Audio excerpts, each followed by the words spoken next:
Public নিউজের পক্ষ থেকে আপনাদের স্বাগত জানাচ্ছি। এখন আমরা অবস্থান করতেছি ঢাকার বাংলা মোটরের কাছে। আপনারা জানেন আজকে জাতীয় জামাত ইসলামের জাতীয় সমাবেশ উপলক্ষে সারা বাংলাদেশ থেকে জামাত ইসলামের কর্মী সমর্থক এবং নেতারা দলে দলে এসে সমাবেশস্থলে যোগদান করছে। আজকের এই সমাবেশকে সাফল্যমণ্ডিত করার জন্য দেশের বিভিন্ন আনাচে কানাচে থেকে এসেছেন। আপনি কোথা থেকে এসেছেন?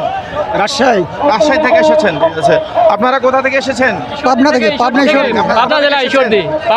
থেকে সিরাজগঞ্জ থেকে। আজকে সমাবেশ থেকে কি প্রত্যাশা করেন আপনারা? অনেক প্রত্যাশা করি, আগামী দিনে চলবে ইসলামী রাষ্ট্র, ইসলামী কায়েম হবে, বাংলাদেশ জামাত ইসলামী একটাই। বদল গেছে।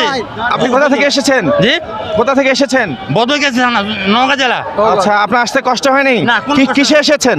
আমরা বাসে আছি। বাসে এসেছেন। আপনারা আজকে সমাবেশ থেকে কি প্রত্যাশা করেন? আমরা করি বাংলাদেশে যেন ইসলামী রাষ্ট্র হয়, কায়েম হয়। কোথা থেকে এসেছেন? কোথায় নামছেন? নামছি আমরা আগারগড় নসদ ভবনে।